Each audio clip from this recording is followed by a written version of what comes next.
Olá, tudo bem? Está no ar o programa Em Destaque aqui na tela da Record News e também da TV Sim. Muito obrigado pela audiência e pela companhia. Hoje no programa Em Destaque nós vamos falar sobre judicialização da saúde. Você sabe o que significa isso, né? De fato é um assunto técnico, mas que de fato impacta muito na vida e, enfim, na questão pública, do dinheiro público. Nossa convidada de hoje para falar sobre esse assunto é a advogada Anselma Bernardos. Ela é uma especialista, se tornou uma especialista nesse assunto, né? Tem tratado essa temática em vários locais, em vários ambientes, para poder exatamente buscar soluções para essa questão. Primeiro, quero te dar as boas-vindas. Seja muito bem-vinda, viu, Anselma? Muito obrigada, Fabiano. Eu agradeço pela especial oportunidade de debater com a comunidade um tema tão importante e de tamanho impacto e relevância para o nosso Estado. Com certeza. Vamos começar falando exatamente, explicando para quem está em casa que não entende o que é isso. O que é a judicialização da saúde, Anselma?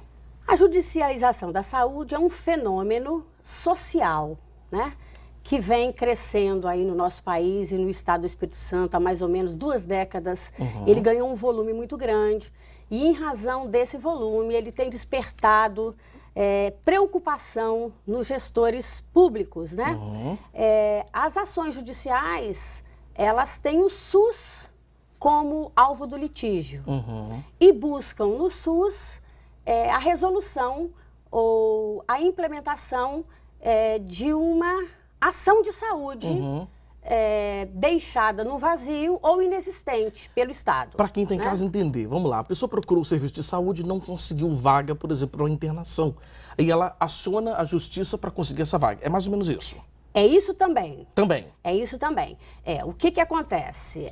Hoje é muito comum a judicialização imediata e a busca de uma liminar para alcançar leitos hospitalares. Né? Esta é uma das vertentes da judicialização. Certo. Mas nós temos também a judicialização que precisa ser compreendida de modo ampliado, não só nas urgências e emergências, em razão de, por exemplo, leitos de UTI, leitos de enfermaria, cirurgias de urgência. Nós temos a proeminência da judicialização também em busca de medicamentos e de outras ações assistenciais, exames especializados, consultas especializadas.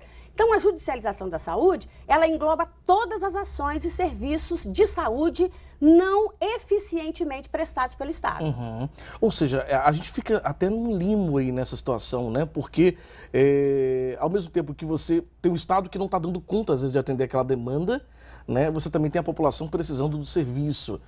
A solução, quando a gente pensa assim, nós vamos falar um pouco mais sobre isso, mas é preciso buscar um equilíbrio nessa situação, ao seu ver, Anselma? Olha só, Fabiano, a judicialização da saúde, ela reflete da prestação de uma saúde fragmentada, né?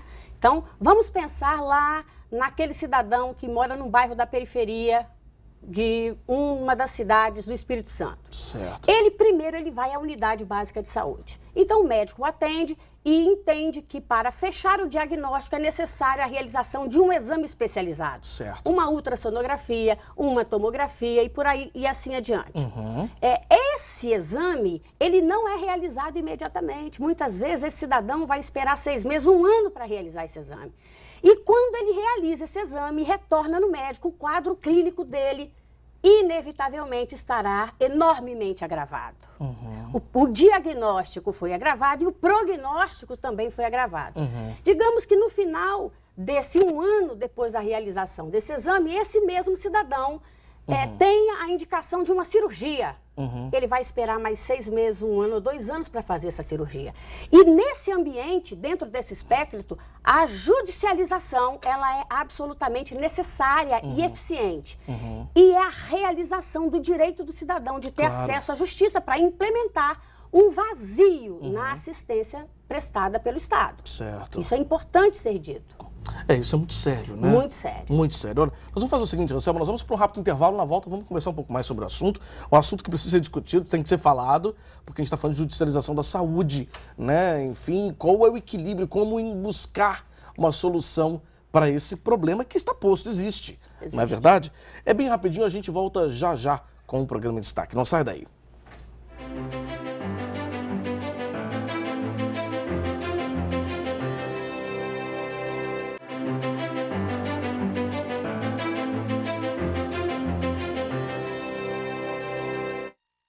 De volta com o nosso programa, hoje recebendo aqui em destaque a advogada Anselma Bernardos. Nós estamos falando sobre judicialização da saúde.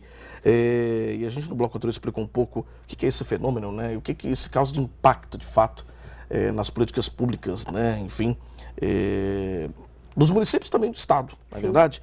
Agora, Anselma, você comentou comigo sobre a questão do gasto acumulado. Eu queria entender o que é exatamente esse gasto acumulado. Tá, eu até aproveito para corrigir um dado, porque eu disse que em 2019 o custo com as ações judiciais foi de 61 milhões, não, foi de 51.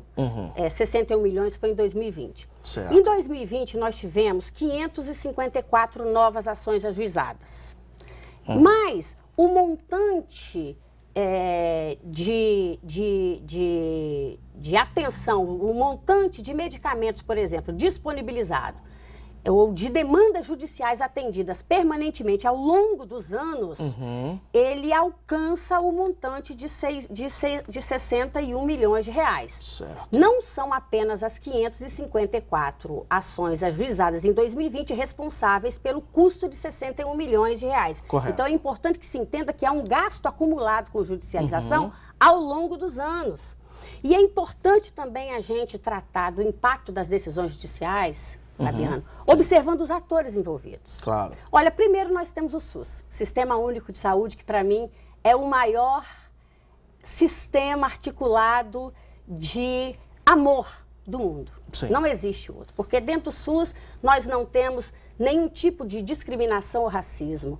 É o sistema da igualdade plena. O SUS não é à toa que é o maior sistema de saúde do mundo e precisa ser preservado e protegido. Sim. Dentro da perspectiva do SUS, nós temos as ineficiências mesmo, os vazios. O SUS não dá conta de tudo, e não dá conta de tudo, muitas vezes, por falta de uma gestão competente, capacitada para criar as políticas, para atender com rapidez a necessidade, para incluir novas tecnologias, inclusive na área de medicamentos. Há uma morosidade na assistência. Perfeito. E essa morosidade leva o cidadão consciente do seu direito buscar a justiça. Sobre a perspectiva do cidadão, aquele, né, que necessita, ele busca o médico prescreve, ele é a parte vulnerável, necessitada, doente, fragilizada. Sim. Então ele acredita fielmente que aquele medicamento prescrito vai resolver o problema dele, vai entregar a ele a saúde que ele precisa, vai prolongar o tempo de vida, principalmente no caso dos medicamentos oncológicos, muitos importados, até sem evidência científica. Isso não importa para o cidadão, ele quer viver mais, ele quer viver bem, ele quer ser cuidado pelo sistema público de saúde. Sob a perspectiva do médico, aí nós temos algumas observações a fazer, para você e para quem está em casa. É muito delicada essa questão do ato médico e da autonomia do ato médico. É óbvio que o médico tem plena autonomia e autoridade para prescrever. Ele assiste ao paciente, ele é responsável pela entrega integral da saúde, desde o atendimento até o final. Mas algumas ressalvas são importantes. Primeiro, mais de 60% em 2020 de todas as prescrições médicas que justificaram a caneta do juiz tiveram sua origem na iniciativa privada, não no SUS, médicos da iniciativa privada. Isso é uma crítica? De forma nenhuma, porque o cidadão ele tem direito universal ao acesso ao medicamento, ao tratamento da sua saúde. Certo. E o SUS deve entregar isso para qualquer pessoa. Mas o médico da iniciativa privada, ele tem menos condição, menos aparelhamento de acesso às políticas públicas de saúde. Ele não conhece a lista estadual de medicamentos, ele não conhece a lista municipal de medicamentos e ele desconhece a relação nacional de medicamentos disponíveis. Então, o que acontece? Muitas vezes, nós temos um medicamento de eficiência e eficácia científica comprovada dentro da lista de medicamentos disponíveis.